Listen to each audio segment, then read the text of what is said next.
morning because we wanted to just come in and be low-key, and so we walked in the door, and there was Liz Schuler, and she greeted me with a big old warm hug, and we talked that day about Rich's legacy, about the tremendous mark he made and left on our nation.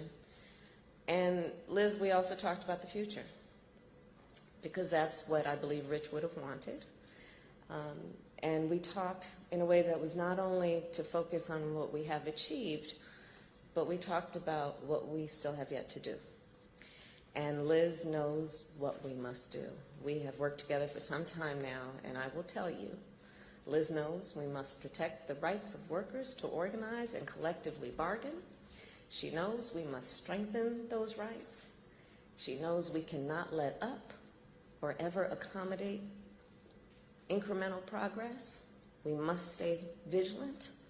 And she knows that the Biden-Harris administration will always stand in solidarity with the American labor movement.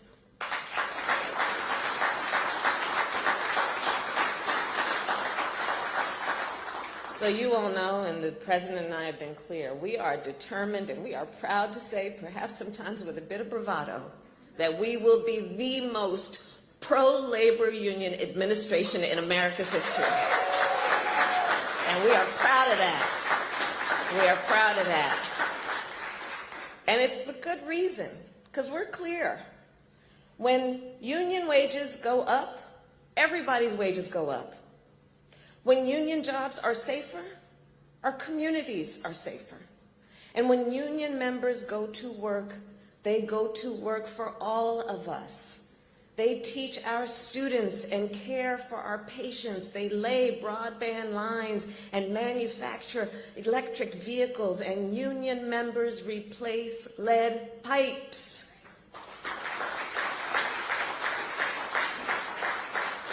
Which is what brings me here today. Over the years, I have traveled around the country and I have met many parents to talk about this very issue. So many parents. Parents who were worried that every time they turned on the faucet to get their child a glass of water, that they may be filling that glass with poison. Parents who worry as they make breakfast in the morning or in the evening help their children to brush their teeth, that they are exposing their children to something that could harm them. And the science is clear about what drinking water from a lead pipe can do to the human body. For adults, it can cause an increase in blood pressure and decrease kidney function. For children, it can severely harm mental and physical development. It can stunt growth, slow down learning, and cause irreparable damage to the brain. So the bottom line is that there is no reason in the 21st century for why people are still exposed to this substance that was poisoning people back in the 18th century. There is no good reason. But here's the truth, and it's a hard truth. Millions of people in our country, many of them children, are still exposed to lead every day. As many as 24 million housing units in our country contain substantial amounts of lead paint. As many as 10 million households get their water through lead pipes and service lines. And so do up to 400,000 schools and child care facilities. Let's just reflect on that. In one of the most advanced nations in the world, this is happening right now in our country. In areas around our country, children are drinking from water fountains fed by lead pipes. They're sleeping in bedrooms coated with lead paint. And as a result, today, more than half of children under 6 in our country are at risk of lead exposure. And I'm going to repeat that. More than half of the children in America who are under the age of 6 are at risk of lead exposure.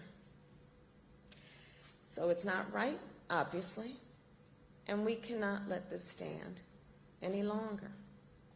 Lead exposure in our nation, we should all agree, is a national emergency, and it is something we can do something about. And so that is why our administration is releasing the Biden-Harris Lead Pipe and Paint Action Plan. And that's a nice fancy name. You know, we have these long names. Mayor, you know that. Mitchell Andrews here. But it is an action plan. So the action is to direct and coordinate the efforts of local, state, and federal partners to a single goal: to significantly accelerate the removal of lead pipes and paint over the next 10 years, particularly in communities that have historically been left out and left behind. So this action plan, the action, will be historic in proportion and nature. It will build on the historic progress of our administration that we've made over the last year to protect our communities from lead exposure. Last month, thanks to the support of so many in this room, so many extraordinary leaders, I wish I could just name everybody by name, because of you, not only what you did leading up to January, but what you've done your entire lives, and then what you have helped us to do in this town and around the country. The bipartisan infrastructure deal is now the bipartisan infrastructure law. Because of you. Because of you. And our bipartisan infrastructure law will invest $15 billion in replacing lead service pipes and lines throughout our country. As part of our action plan, the EPA, where is Michael? He's coming up next, I think. The EPA, he's behind the curtain, is announcing that it will allocate $2.9 billion in the bipartisan infrastructure law for funding for states and tribes and territories for lead service line replacement in the year 2022. And it is also making clear that the remaining funds for states and local governments provided through the American Rescue Plan can be used to replace lead service lines. So just like they are already doing in Pittsburgh and Milwaukee and Syracuse and Duluth, this is the work that we will continue to do around the country. And as we replace lead service lines and upgrade our water infrastructure, we are not only doing work that is good and important, we are also creating jobs. And we are creating good union jobs. Good union jobs. Because here's the thing that everybody in this room knows, but I'll speak to the press that's back there. The significance of good union jobs is not only what I've already talked about in terms of what that means in raising the standards by which we recognize the dignity of work and the importance of that work, but this is also about uplifting highly skilled folks, highly skilled. They train, they're in apprenticeship programs. They study to do this work because this work is not only important, it's complicated. It takes great skill. And so that's what we're talking about, those kinds of jobs. And you know, my first stop after the president signed the bipartisan infrastructure law was in Columbus, Ohio. And when I was in Columbus, I went to meet with members of the plumbers and pipe fitters, Local 189, and the apprentices there. They showed me the training tools they use to do their trade and how they learn on those tools, the welding tools, the fitting tools, and they talked with real excitement about the jobs this law will create. Jobs for carpenters and plumbers, jobs in small towns and big cities, jobs that cannot be outsourced. And because the pipes and paint that need replacing are right here, the work that we are doing to cultivate and to support this workforce is right here. And friends, the economic benefits of removing lead pipes and paint do not stop with job creation. It is that, and it is more. Lead poisoning cost our nation billions of dollars. High lead levels in communities correlate, just think about it, to higher health care costs, lower earnings, and therefore lower tax revenues. All of this is related. In fact, for every dollar we spend on lead remediation, our communities get at least $3 back, $1 for 3. I was with a bunch of CEOs the other day. They like to talk about return on investment. This is a really good return on investment. And here's the truth. There are certain communities that are harder hit by lead poisoning than others. So let's talk about that also. When some communities learn that there is lead in their homes or in their schools, if they have the resources or the influence, then action is taken. However, so often for poor communities, rural communities, communities of color, that does not happen. And I've seen this dynamic play out for so many years on so many issues of environmental justice. And so, in fact, when I served as District Attorney of San Francisco back in 2005, I created the first environmental justice unit. For those of you who know the Bay Area in California, you'll know there's a place called Bayview Hunters Point, where the community at the time had an annual household income of about $15,000, 1-5. And then, no surprise, there were many issues that affected that community, including dumping. People would just go there. They would treat it like a dumping site, as though families and children were not there.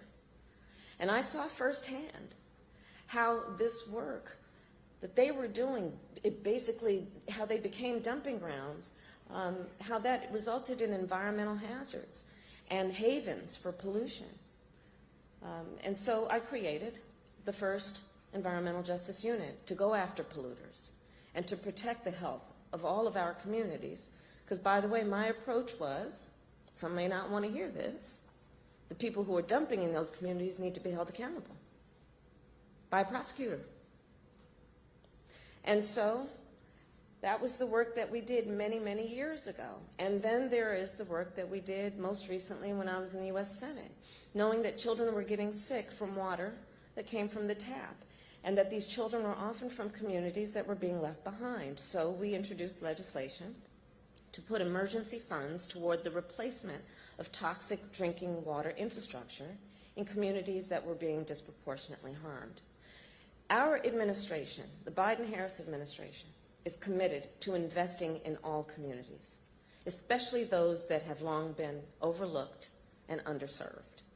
We must target investments toward communities that are at a higher risk of exposure to lead pipes and paint. And to that end, our Build Back Better Act will allocate $9 billion in lead remediation in low-income communities, Native communities, and communities of color, as well as for schools and child care facilities. It would also invest nearly $1 billion to address lead hazards in rural communities. I will conclude with this.